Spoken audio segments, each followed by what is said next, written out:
Well, listen, if you don't have anything to say, you blab. You just go on and on and on and on and on and on and on and on and on and on and on and on. Voters do not agree with these despicable women on The View. They are wildly out of touch with the vast majority of Americans, and frankly, they should seek immediate help. Well, here's the deal when you got nothing meaningful to contribute, you just ramble. On Endlessly, it's a nonstop, never-ending stream of words of voters don't back the vile women on The View.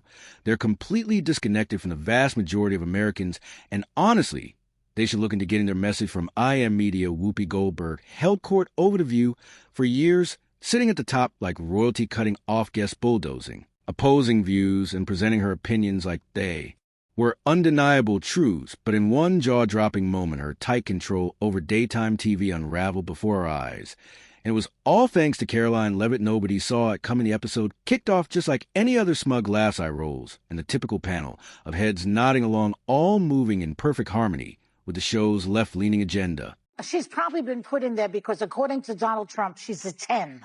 You know that's what it is. I want to be clear, though. It's not her first job. It was her first press briefing. She worked in the previous Trump administration. Whoopi, as self-assured as ever, settled back, ready to take control, had another conversation.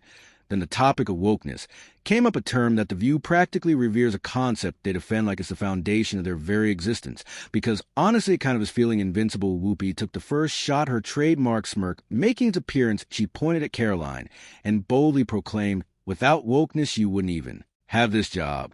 And just like that, bam, the whole vibe in the room changed instantly. The audience tense up. Even Joy Behar, who built an entire career on mocking conservatives, shifted uncomfortably in her chair. Ma'am, I'm going to stop this interview if you continue to attack my colleagues. I would like to talk about Joe Biden and Donald Trump, who you work for. I am stating facts that your colleagues have stated in the past. Okay, now, as I'm for sorry, this guys. debate, We're going to come back out to the panel. Karoline, thank you very much for your time.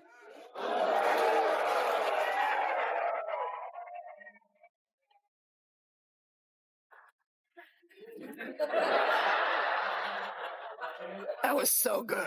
What Whoopi says next is exactly what you'd expect, predictable and irritating after all these years. As a host, you'd think she'd have a bit more creativity in her banner. But nope, here we are. Let's see what she's got for us this time. In a statement afterwards, this young lady claimed her, quote, on-air snub proves that you-know-who will not be treated fairly in the upcoming debate. Now, do you think this is going to make people doubt whether CNN can stay objective, or is this more the same of everybody's against me, it's all rigged, I tell you. Is everything rigged? No, it's their MO. That's what they do. Rachel Maddow said last week, she's like, if the election is lost, it was rigged. If there's a debate, then the moderators are probably biased and they're prejudiced against me. The atmosphere was charged with tension. Everyone braced themselves for what was coming next. And let's just say Whoopi wasn't prepared for the response she was about to get. This wasn't just a simple disagreement or a playful back and forth. This was Whoopi Goldberg taking a shot at Karoline Leavitt's entire career, her intelligence, her work ethic, dismissing everything she had worked for as just a byproduct of the very ideology she opposed. It was condescending, dismissive, and designed to belittle her completely. Yet despite the obvious insult, the audience clapped like they were on autopilot. Some even chuckled, but there was a palpable tension in the air, a subtle unease that hinted they knew Whoopi had crossed a line, but weren't quite sure they could acknowledge it. But Karoline didn't flinch. She didn't stumble or search for an escape. She didn't rush to defend herself or scramble for a snappy comeback. No, she did something far more powerful. She smiled, slow and knowing, a smile that said, "Oh, you just made a big mistake." It wasn't cocky or overconfident. It was a smile of someone who knew they had the fact, the evidence, and the composure to flip the situation entirely. And with a calm so unshakable, it was almost unnerving, she did exactly that. This was something the audience had never witnessed before. By the way, if you're loving this epic showdown, make sure to like and subscribe, because we're about to dig even deeper into this unforgettable moment. Karoline started with hard facts, cold, undeniable numbers that couldn't be brushed off with a sarcastic remark or a wave of the hand. She detailed government spending reports showing exactly how taxpayer dollars were being funneled into ludicrously woke programs, gender studies in Guatemala, Sesame Street adaptations designed to export American social activism globally, and countless other eyebrow-raising initiatives that raised far more questions than answers. With surgical precision, she connected the dots, revealing how wokeness had morphed from a social movement into a political weapon, one that was being used to silence control and punish anyone who dared to challenge it. And Whoopi, she wasn't laughing anymore. Divisive and disgusting speech that any president, certainly in my lifetime, has ever given. He essentially waged war on half of the country by saying that we are all a threat to democracy because we believe in putting America first. It's not radical to want to put your country and your own people first. It's not radical to want to have a strong border, a strong military, and to unleash the might of your own economy, not economies around the world. She's incredibly articulate, isn't she? It's honestly baffling that the host on The View chose to mock her instead of supporting another woman. It really does reveal a lot about their underlying agenda. Let's see how this plays out. I'm sure Karoline's about to drop some more truth that will be hard for them to ignore. You know, we have seen cultural Marxism trickling its way through every institution in this country. The public school system, the higher education university system, Hollywood, big tech, the corrupt mainstream media that I fought against in President Trump's White House are indoctrinating my generation of Americans into hating our country, hating one another based on race and gender and all of this other BS, quite frankly. The woman who had built her career on dominating conversations, shutting down conservative voices, and bulldozing through uncomfortable topics, was suddenly on the defensive. Whoopi shifted in her seat, the usual smirk, gone her hands moving, as if trying to find something to hold on, that she was accustomed to guests fumbling their words, struggling to keep up with her quick-fire comebacks. But this time the tables were turned no matter how much she might have wanted to clap back and steer the conversation back to her favor. Karoline wasn't giving her the chance in that moment for the first time in ages. It was clear to everyone watching Whoopi Goldberg had backed herself into a corner, and there was no easy way out. She opened her mouth, then shut, opened it again, still nothing to words, just when didn't come the audience, usually so quick to back her up with cheers, sat frozen in an uncomfortable silence even. The most loyal fans of The View didn't know how to react. The energy in the room had shifted, and for once no one knew whether they should laugh, clap, or just wait for Whoopi to say something, anything to regain control. Even the camera crew hesitated. Should they zoom in on Whoopi's stunned expression, capturing the moment she realized she had trapped herself, or cut to commercial and hoped the viewers wouldn't notice Whoopi, who was usually so quick with a snide remark or a dismissive gesture, sat stiffly in her chair, clearly wishing she could disappear into it. She had walked straight into a trap, and there was no easy way out. And here's the real question that Karoline had exposed: if wokeness is truly about diversity and inclusion, then why is it that conservative women are the ones being attacked?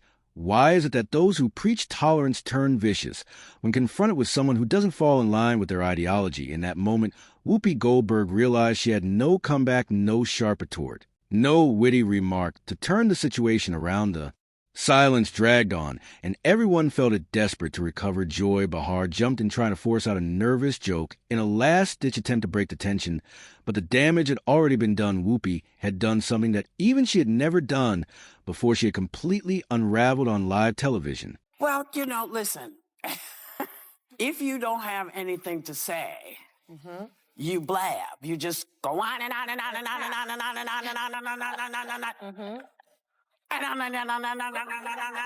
Right. That's what you hear. Yeah. When they don't have anything to hold you with, nothing to make you think about what they have to say. It's hard to watch, right, the way her arguments come across as so childish and dismissive, especially when faced with facts she can't easily rebut. It makes you wonder how someone like her continues to have such a strong voice and follow. It's frustrating to see someone who so clearly lacks substance still holding onto a platform.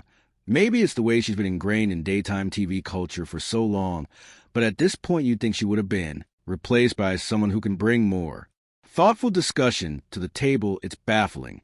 They talk at you, not to you, and that's what she was doing, and she was doing it, and it's not new. Mm-hmm. No. But everybody's hip to you all now. Mm-hmm. Yeah. And we are anticipating that you are not prepared. Because you keep saying you going and you preparing when you're on the trail. And the internet absolutely went wild. Memes, reaction clips, endless commentary.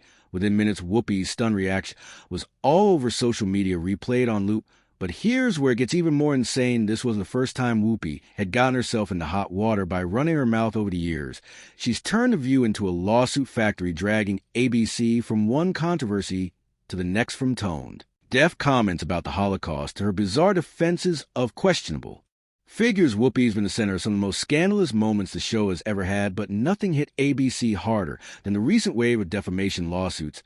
First it was Carrie Underwood, then Elon Musk, and now Karoline Leavitt, each lawsuit piling up one after the other, making it harder for ABC to ignore the cost of Whoopi's unchecked commentary.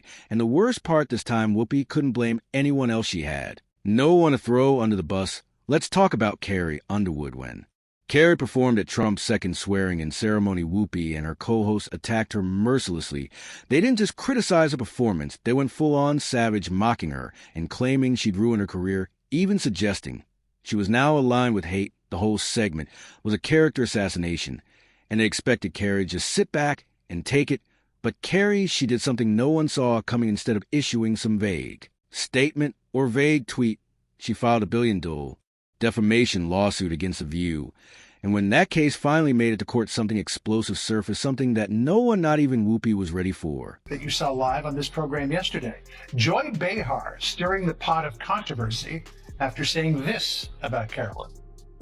She's probably been put in there because, according to Donald Trump, she's a 10. You know that's what it is. Do you want to take this? No, you cannot be attractive and smart. I will try to give Joy the benefit, and oh, thank you.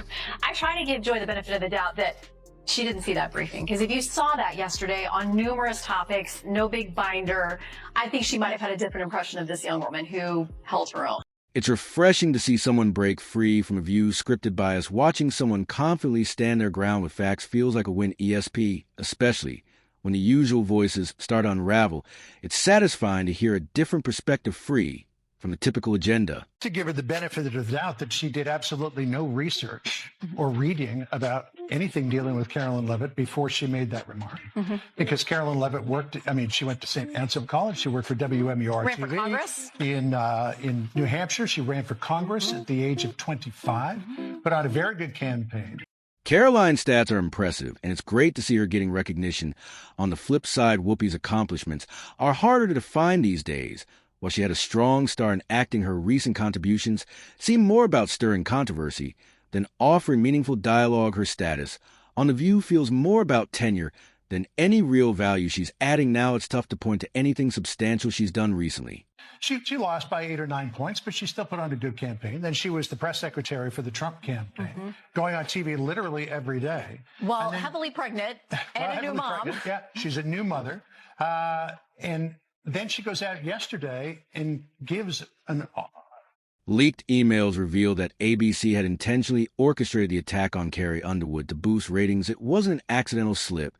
It was a calculated smear campaign designed to create controversy, spark outrage, and keep The View trending. When the truth surfaced, the industry was shaken. ABC executives went into full damage control, forced to settle for a massive undisclosed amount. Behind-the-scenes whispers began about whether The View was even worth the trouble anymore.